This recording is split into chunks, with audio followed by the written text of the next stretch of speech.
Okay. So, ang ituturo ko naman sa inyo ngayon ay isang linya na kapag ginamit ninyo sa isang babae ay paniguradong yung emosyon at yung mind state o yung isip ng babae sa mga oras na magkasama kayo ay mailalagay mo sa tamang posisyon o tamang pakiramdam o pag-iisip para magustuhan ka nito lalo o magkaroon ng gusto ito sa iyo o magkagusto ito sa iyo, okay? At lalong-lalo na para may mangyari sa inyo.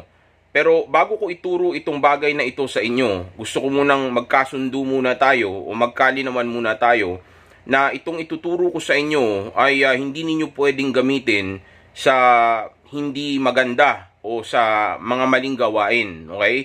Instead, gagamitin nyo lang ito para lang magkaroon kayo ng mas masaya o mas maligayang relasyon sa mga babae ninyo, okay? Ibig sabihin, huwag nyo itong gagamitin sa kasamaan, okay?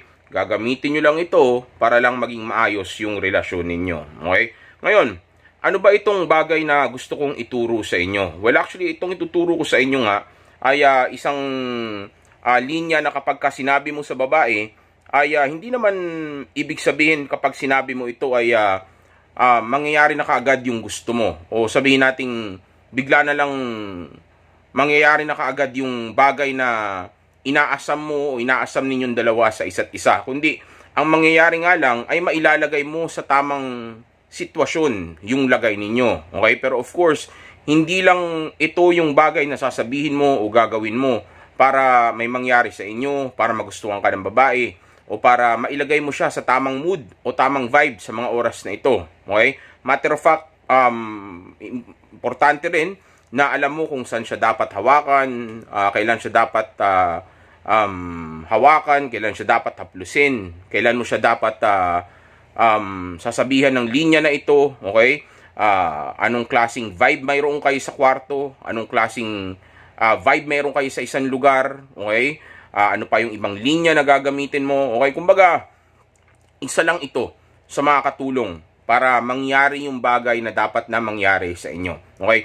Ngayon ang tanong, kailan mo ba ito dapat gamitin o sabihin sa kanya? Okay, well, pwede mo itong gamitin sa moment na magka-date kayo, okay? O kaya naman, okay, para sa best result o para mas maging epektibo ito, mas maganda kung gagamitin mo na ito sa loob na ng kwarto. Okay, yung tipong dim light, okay, yung naka-lampshade lang kayo, okay, tapos may sexy music lang na naka-play, okay, tapos sabihin nating romantic yung vibe, okay, tapos umiinom kayo ng wine o ng liquor, okay, kumbaga para maset lang yung mood, okay, tapos sabihin nating nasa kalagitnaan na ng pag-uusap ninyo yung moment na gagamitin mo ito, okay, kumbaga hindi po pwede na basta gagamitin mo ito sa umpisa pa lang. Kumbaga, tamang timing. Okay? Sa tamang timing mo ito gagamitin. Okay, ngayon, kailan itong tamang timing na ito? Well, itong tamang timing na ito na tinutukoy ko o gusto kong malaman ninyo ay yung moment na kapag tinanong ka ng babae kung nakailang girlfriend o nakailang babae ka na ba. Okay, like for example, tinanong ka niya, nakailang girlfriend ka na ba? O nakailang babae ka na ba sa buhay mo? Okay, ngayon ganito mo to sasagutin. Okay? Sabihin mo sa kanya na, well, marami-rami na rin. Okay, nakailang girlfriends and nakailang dates na rin ako before. Kaso nga lang, madalas, hindi nag-work. Okay, kasi, well, pwede ka mag-post dyan pagkatapos mo sabihin yan. O kaya ituloy mo tong sinasabi ko. Okay, pero pwede mo rin gawin na parang ganito. Kunyari, tinanong niya, kailang girlfriends ka na ba? Nakailang babae ka na ba? Tapos bigla sabihin mo sa kanya, well, marami-rami na rin. O, yes, pumos ka. Tapos tatanungin niya, ano nangyari? Ba't kayo naghiwalay? Okay, pag tinanong niya gano'n, then tsaka mo ngayon ituloy ito. O kaya pwedeng dire-diretso din, katulad ng ginagawa ko kanina. Ganito gawin mo.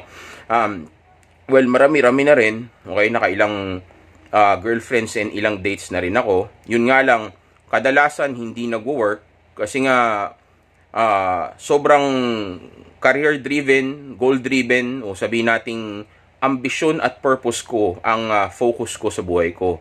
And kadalasan kapag yung babae ay nagiging sagabal na sa akin sa mga ambisyon ko o sa mga bagay na gusto kong makuha, like mga pangarap ko, kadalasan hinihiwalayan ko na kahit na sobrang bagay pa kami at sobrang ganda ng chemistry namin. Kasi noon ang mindset ko ay maabot lang yung tunay kong potensyal o yung makuha ko yung mga ambisyon ko sa buhay. Tsaka nung mga oras na yun kasi medyo may pagkaloko pa ako sa babae o maloko pa ako sa babae. Kasi nga ang hanap ko pa noon ay yung short term lang, kumbaga enjoyment lang, okay? Pero ngayon, ang hinahanap ko na ay iba na, okay? Kasi nga this time hindi na ako katulad nung noon, okay? Only kung may hindi na ako katulad nung noon. Ngayon kasi ang hinahanap ko na, o gusto ko namang subukan ay yung pang long term na relationship, okay? Only kung makikilala ko lang yung tamang babae na makakaintindi sa mga bagay na gusto kong marating sa buhay ko. Okay, ganyan yung sasabihin mo sa kanya. Okay, tapos bigla mo sabihin sa kanya ngayon to. Sabihin mo na, alam mo sa totoo lang, sa ating dalawa, maganda yung pakiramdam ko. Ingatan nyo, baka ma-validate niyo yung babae, ha? Tandaan nyo, baka mamaya isipin niya, sinasabi mo na kaagad na gusto mo siya. Okay? Kaya kailangan ganito nyo sasabihin. Pero hindi mo kailangan verbatim. O sabihin natin, hindi mo kailangan na eksakto yung sasabihin niyo katulad nitong sinasabi ko. Okay? Pero ganito yung idea. Okay? Sabihin niyo lang na pero alam mo, sa ating dalawa, maganda yung pakiramdam ko. Okay? Tingin ko, o pakiramdam ko, o feeling ko may maganda tayong chemistry. Sa totoo lang, nakikita ko na parang bagay tayong dalawa. Which is actually mga rason kaya nakakaramdam ako ng takot sa koneksyon o dito sa relasyon na mayroon tayo ngayon. Ngayon, mapapatanong siya. Tapos mag-post ka, biglang mapapatanong ngayon yung babae na yan, anong kinakatakot mo? Diba? So, nailalagay mo na siya sa ganung posisyon. And also at the same time, nag-inject ka ng mga belief sa utak niya na bagay kayo o sobrang bagay kayo at saka may magandang connection kayo, okay? And also at the same time, magandang ninyo, ang tawag dito, yung maganda yung chemistry ninyong dalawa, okay? So papaniwalaan niya yung bagay na yan dahil sinabi mo nga yan sa utak niya. And also at the same time, ngayon, parang ang ipinaparamdam mo nga sa kanya is may chance siya na makuha ka niya, okay? Hindi katulad ng mga nauna, okay? Dahil nga sinabi mo na this time, iba na yung gusto mong mangyari. Parang long term na yung hinahanap mo. Okay? Tapos, sinabi mo nga sa kanya na ang pwede lang maging rason para makipag long term relationship ka ngayon is yung may makilala ka na na babae na makakaintindi sa mga gusto mong mangyari sa buhay. Since ang gusto mo lang naman is yung maintindihan ka sa mga goal mo o sa mga sabihin nating gusto mong mangyari na magpapabuti ng buhay mo, then para sa isang babae, madali lang para sa kanya yon. Okay? Isipin niya yon na gano'n yon. Okay? Na maintindihan yon. Lalo na't ikagaganda yon ng buhay mo at buhay niya kung sakaling makuha ka niya. Okay? Kumbaga, minomotivate mo siya. Okay? Na gawin niyang bagay na iyan. Okay? So, ngayon, fast forward tayo. Tinatanong niya na ngayon, o balik tayo sa kaninang pinag-uusapan natin. Tinatanong niya na ngayon kung ano raw yung kinakatakot mo. Okay? Kumbaga, ano bang kinakatakot mo? So isipin niya parang naduduwag ka ba? Malambot ka ba? Bakit natatakot ka ngayon? Ganun ba ako kataas ang value ko? Ganun ba ako kataas na level kaya natatakot ka sa akin? Okay? Tapos ngayon, ibababa mo ngayon yung paniniwala niya na yun. Kasi isipin niya, ni-roller coaster natin kasi siya, di ba? Taas baba yung sinasabi ko eh. Explain ko sa inyo mamaya kung bakit roller coaster of emotions yan, yung linya na yan, okay? So, isipin niya na parang, bakit ganun ba ako kataas? Kaya natatakot ka sa akin. Ngayon, puputukin mo yung ego niya sa moment na yun, okay? Sasabihin mo ganito, natatakot kasi ako, okay? Tapos papataasin mo yung mo dito, image mo dito, yung pagkalalaki mo, okay? Yung value mo, okay? Tapos ibababa mo yung kanya, ganito sabihin mo sa kanya, natatakot kasi ako na baka masaktan lang din kita o baka iwanan kita someday kapag hindi mo ko naintindihan katulad nung ibang mga babae na nakilala ko noon. Ganun ka din ba? Okay, ganon. Ganon yung pagkakasabi. Okay, so sasabihin nyo yung linya na yan na mga sinabi ko kanina. Okay, tapos sasabihin mo itong dulo na ito. Okay, so pag tinanong ka niya kung nakailang babae ka na ba, sabihin mo sa kanya na, marami na ako naging girlfriend, marami na ako nakadate, pero hindi nag-work kasi career-driven ako, goal-driven ako. Ang focus ko ay yung purpose ko at yung self-improvement at pati na din yung mga ambition ko sa buhay o yung mga goals ko. Okay, hindi mo kailangan itong eksaktong linya. Basta makuha nyo lang yung idea. Okay, yun ang purpose ko. At sa oras na maging sagabal na sa akin yung babae, kahit na maganda pa yung chemistry namin, o bagay pa kami ng babae, o sabihin nating okay naman kami ng babae, okay, kapag kasagabal na siya sa mga ambisyon ko, hinihiwalayan ko. Okay, pero yun nga, hindi pa kasi ako katulad ngayon. Okay, kumbaga noon kasi maloko pa ako sa babae. Short term lang ang habol ko. Okay? Pero ngayon kasi iba na yung gusto ko. Okay? Though ang focus ko pa rin, ang priority ko pa rin is yung mga goals ko o yung mga goal ko, okay? O yung mga pangarap ko o yung sarili ko pa rin na maabot ko yung tunay kong potential o yung purpose ko. Again, hindi kailangan mag-eksaktong ganito. In-explain ko lang sa inyo. Okay? Though ganun pa rin naman yung sasabihin mo na yung pa rin yung mga goal ko, okay? Pero this time kasi, gusto kong subukan na magkaroon ng o maranasan yung long-term relationship. Only kung, okay, may makikilala akong isang babae na makakaintindi sa akin sa sitwasyon o sa mga bagay na gusto kong mangyari sa buhay ko o sa buhay namin na magkakaroon kami kung magiging kami. Okay? Tapos, biglang sabihin mo sa kanya na, alam mo sa totoo lang, tayo sa ating dalawa, maganda yung nararamdaman ko. Ang pakiramdam ko nga, maganda yung chemistry natin. So, totoo lang, nakikita ko pa nga na parang, okay, huwag mong gamitin na eksakto para walang validation. Okay, kumbaga parang, pinaparamdam mo lang sa kanya na may chance siya. Pero hindi pa rin sinasabi na gano'n mo siya kagusto o gano'n kayo kabagay. Okay, sabihin mo na sa kanya, nakikita ko na parang bagay tayong dalawa. Okay, parang okay tayong dalawa. Okay. Tapos sabihin mo na, yun nga lang, natatakot ako. Okay, sabihin mo natatakot ako. Ngayon, magtatanong siya, ano yung kinakatakot mo? O, diba? So, nag-ano na siya doon. Medyo, of course, na siya, naghahabol na siya ng validation mo doon. Dahil para itanong niya yun, diba? Para magkaroon siya ng ganong klaseng idea na anong kinakatakot mo. Dahil kung hindi siya interesado sa bagay na sinasabi mo, then wala siyang pakailam kung ano yung kinakatakot mo. Okay? Actually, nilagay ko siya doon sa posisyon na yun. Na maging curious siya kung ano yung kinakatakot mo. Okay? Ang rason kung bakit gusto ko maging curious siya ay para magkaroon siya ng interest sa bagay na sabihin natin pwede niyang makuha sa iyo. Okay? So, magkakaroon siya ng interest doon. Okay? So, anong kinakatakot mo? Okay? So, medyo may mystery doon, di ba? Sabi mo sa kanya, natatakot ako na, syempre, yun nga, gaya sabi ko sa inyo kanina, medyo lalaki ng konti yung ego niya, yung ulo niya, kasi parang, ganun ba klaseng babae, nakakatakot ba ako? Sobrang ganda ko ba? O sobrang taas ba ng value ko para ma-intimidate ka? Okay? So ngayon, sabihin mo sa kanyang ganito, putukin mo yung ego niya, sabihin mo sa kanya ganito, natatakot kasi ako na baka iwanan lang din kita, okay?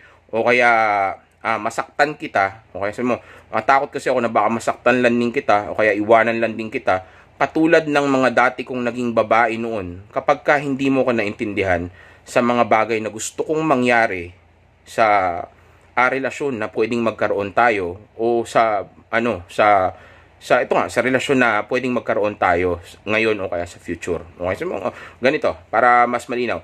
Ang tatakot kasi ako na baka masaktan o iwanan lang kita kapag ka hindi mo ko naintindihan sa mga bagay na gusto kong mangyari o sa mga bagay na gusto kong mangyari kapag ka, kung sakali, magkaroon tayo ng relasyon. Ganun ka din ba? Katulad ka ba nila? Okay, tanungin mong ganon. Okay? Ngayon, tingnan mo paano siya magre-react. Sumagot man siya o hindi. Sabihin niya man na tingnan natin o kaya sabihin nating sumagot man siya ng ngumiti lang o kaya tumungo lang o sabihin niyang, oo, kakaiba ako doon. Okay. Sa oras na gumanon siya, basta mag-react siya o basta masabi mo yan sa kanya, maniwala ka sa akin, mailalagay mo siya sa posisyon na magkakaroon siya ng paniniwala na sa moment na yun siya na yung naghahabol sa iyo. Okay? Kaya nga sinabi mo yung mga bagay na iyon. Tanda mo, roller coaster of emotions yan. Tinanong ka niya, gaano ka, ilang girlfriend o ilang babae ka na ba? So, pinataas mo yung value mo. Sinabi mo, madami na. So, pre-selected ka. Maraming babae nagkaagusto sa'yo. Okay? Tapos, sinabi mo, maganda yung mga nagiging relasyon mo sa kanila. Okay? Nagkakaroon kayo ng magandang chemistry. Okay? So, isipin niya, okay ka naman, marunong ka sa babae. Okay? So, ibig sabihin, walang problema sa'yo. Okay? Tapos sabi mo, yun nga lang. Okay? So, medyo, mo siya doon, ibababa mo yung emosyon doon. Okay? Kasi sasabihin mo sa kanya na hindi nag-work kasi nga, kapag ka nagiging, sabihin natin, sagabal na sila sa mga goal mo o sa mga priority mo sa buhay mo, hinihiwalay mo sila. So, babagsak ngayon yun. Pero at the same time, meron pa rin kumakarga doon na positive kasi may kita niya na hindi relasyon ang tunay na tutok mo. Kumbaga, may ambisyon kang lalaki. Hindi ka basta pipitsugin lang. Okay? So, kumbaga, parang kahit papano, ay okay lang yun. So, may intindihan niya yun. Kaya nga sabi mo sa kanya, well, actually, noon naman yun. Okay? So, bawi yun. Diba? So, roller coaster. Diba? Ano na naman? Taas na naman. Diba? Sabi mo, pero noon lang naman yun. Kasi noon, maloko ako sa babae. So, isipin niya, player naman to. O, sabi nating, babaero pala to. So, ibig sabihin, gustuhin to ng babae. May abundance mindset to. Hindi to takot mawalan. Okay? O, sabi nating, marami nagkakagusto dito. So, pogi mo na naman. Diba? Tapos, yung sabihin mo nga, itataas mo kasi ulit. Diba? Roller coaster, up and down. Diba? Na emosyon. Okay? So, sabihin mo sa kanya, yun nga, sabihin mo na noong kasi, yun nga, hindi yun yung, maloko kasi ako sa babae nung mga time na yun, okay? Pero ngayon, hindi na yun yung gusto kong maranasan, okay? Ang gusto ko naman sanang maranasan ngayon, o gusto kong itry, ay yung magkaroon ako ng long-term relationship. So, positive yun.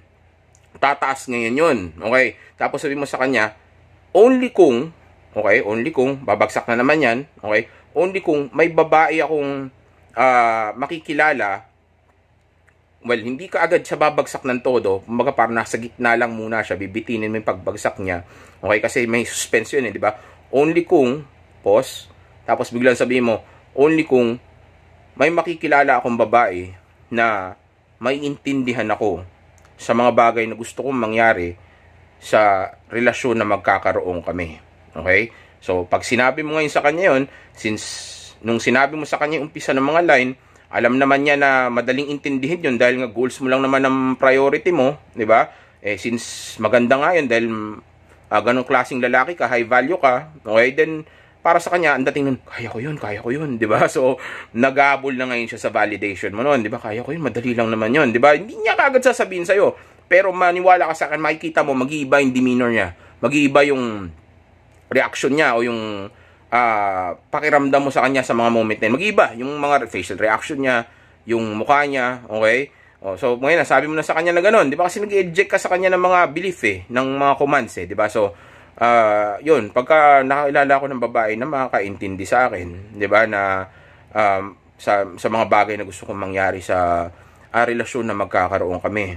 Actually, sa atin dalawa, maganda yung pakiramdam. Sa atin dalawa, habi mo, maganda yung nararamdaman ko. Pakiramdam ko, may maganda tayong chemistry at saka nakikita ko na parang bagay tayong dalawa. Kaso nga lang, so ayan na naman. So, ang taas nung nun, di ba? Nung roller coaster, umakyat na naman, tapos ngayon bababa mo. Kaso nga lang, natatakot ako. Okay, so mapapaisip siya, ano yung kinakatakot nito? Di ba? Ano yung kinakatakot mo? Pwede, tas pumos ka, uminto ka lang. Huwag ka muna magsasalita. Hintayin mo mag-respond siya. Okay, magtatanong ngayon, ano yung kinakatakot mo? O, di ba? Natakot kasi ako. So, lalaki ulo niyan. Puputukin mo ngayon. Okay? Para sobrang exciting nung nararamdaman niyang emosyon sa'yo. Puputukin mo ngayon yung ego niya. Sabi mo sa kanya, natatakot ako. Kasi, baka masaktan lang kita at iwanan lang din kita. Okay? So, pinakita mo sa kanya na kayang-kaya mo siyang saktan, kayang-kaya mo siyang iwanan, kayang-kaya mo siyang talikuran para sa purpose mo. Okay? Para sa ambisyon mo. Ganong klaseng lalaki ka. Hindi ka pussy-driven, hindi ka relationship-driven. Okay? Hindi relationship ang priority mo. Yung ikabubuti ng buhay mo. So, catch ka. Okay? Kumbaga, kakaiba ka sa ibang lalaki. Okay? Catch ka. Ikaw dapat yung hinahabol. May value ka. Okay? So, and also at the same time, may abundance mindset ka, kumbaga, ay maraming babae ito, kaya kong palitan, malakas ang loob, 'di ba? Confident, 'di ba? Para sabihin niya sa akin na lalo na kung yung babae maganda o sabihin nating marami nagkakagusto sa kanya, marami na tong na-date, okay? Magugulat to sa ganyang klaseng confidence mo, okay?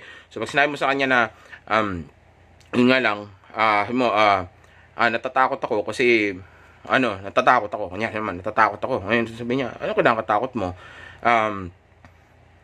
Natatakot ako na baka balang araw ay iwanan lang kita, o sabihin natin iwanan at saktan lang kita o masaktan kita, o natatakot ako na baka masaktan kita at iwanan lang kita kapag ka hindi mo ko naintindihan, katulad ng mga babaeng nakilala ko noon. Tama ba ako? O, tanungin mo siyang ganon. Ngayon, doon ay mag-uumpisa na parang yung sitwasyon ninyo ay inilalagay mo na siya sa feminine role.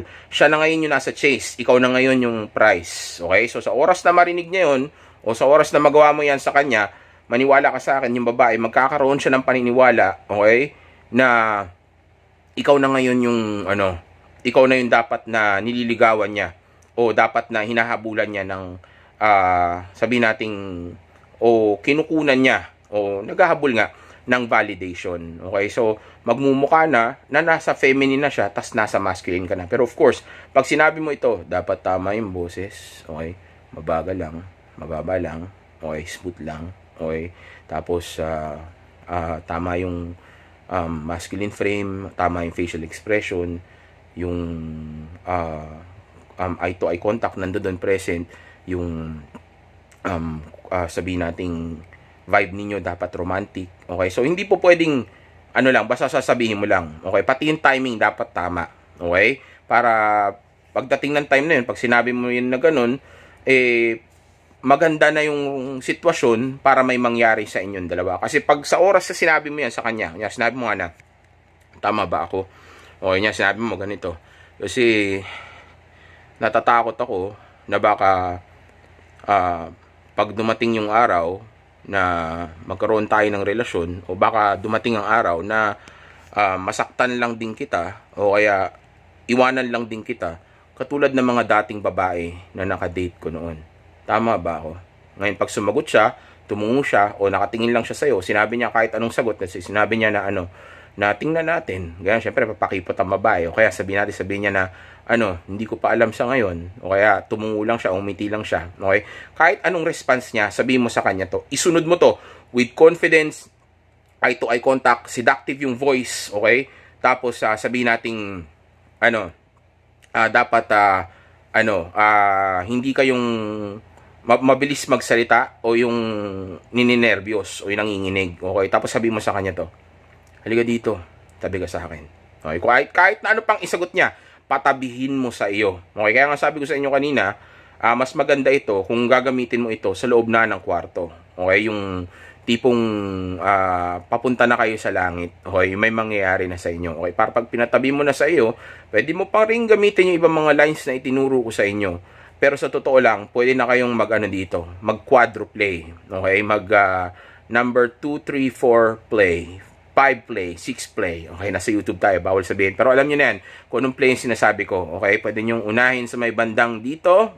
Okay, gamit yung, alam niyo na. Okay, tapos pwedeng isunod yung bandang dito, pero hindi pa yung gitna. Hindi pa yung gitna, bandang doon. Okay, yung dalawang, alam niyo na. Okay, hindi ko masabi sa YouTube, pero may video na ako niyan. Hanapin niyo na lang kung paano ko itinuro yung yung paglalaro. Okay? So pwede niyo na isunod 'yon. Akbay-akbayan mo na, okay? Hipu-hipuin mo na, hawak mo na. Bahala na kayo. Paano niyo intindihin 'yan? Hindi ko pwede sabihin sa YouTube, pero pwede ko ituro sa inyo sa coaching kung paano gagawin 'yan.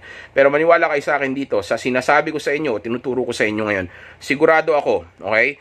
Na mailalagay mo siya sa posisyon kung saan papasok sa utak niya yung idea na bagay kayo, na worth it ka, okay? Na may mapapala siya sa'yo, long term, okay?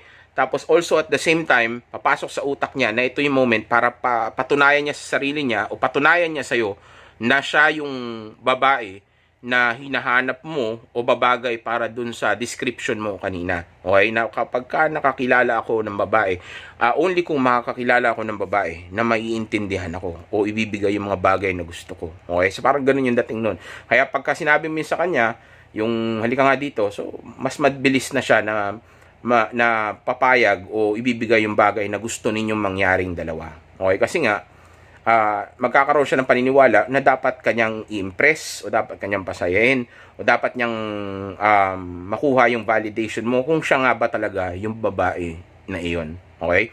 Kasi mangyari niyan, pating competition anxiety niya magigising mo. Kasi nga magagawa mo siyang mabigyan ng comparison. Okay? So since pagiging competitive niya pala, not the competition anxiety, yung pagiging competitive niya magigising. Okay? Kasi nga isipin niya na hindi ako katulad ng mga na una na nakilala mo.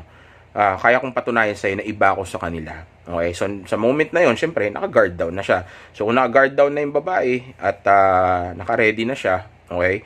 Then sabihin nating bumigay na nga siya, yun yung guard down sa Tagalog. Bumigay na siya, then mas madali nang mangyari yung gusto ninyong mangyari sa isa't isa. Okay? Kasi nga ready na siya. Okay, yun lang naman ang gagawin mo sa babae. Okay, tandaan nyo, kung magagawa mo sa babae na magbigay ng mga command na hindi niya na-detect, then hindi niya to basta mare-reject. Okay? Kasi nga, hindi niya to na-detect. Okay? So, kung naipasok mo ito sa utak niya, at ang mga command na ito at mga belief na ito at napaniwalaan niya na ito, then mas madali na para ma-execute mo yung bagay na dapat na mangyari sa inyo. Ikaw lang yung magli-lead, pero maniwala ka sa akin, gusto na rin ng babae yan. Hindi naman siya sasama sa'yo kung hindi siya interesado o hindi kanya gusto. Okay? Kumbaga, kaya ko lang itinuro sa inyo ito is para matulungan mo yung sarili mo na wag mawala yung babae o mangyari yung dapat mangyari. Kasi hindi naman mangyari basta yun nang dahil lang gusto ka niya. Okay? Kailangan alam mo kung anong sasabihin at dapat hindi ka magkamali sa gagawin o sasabihin mo dahil nga pag ginawa mo yun, baka mawala pa ito. Sayang nasa moment na kayo. Okay? So, ganun lang. Okay? Pero, this one alone will not work. Okay? So, dapat marunong ka pa rin humawak, marunong ka pa rin magsalita, tama pa rin lahat, masculine frame pa rin, confident pa rin. Okay? So, lahat ng tinuturo ko sa inyo, gagamitin nyo pa rin yan. And also, at the same time, safe X is the best X. Ingat. Enjoy.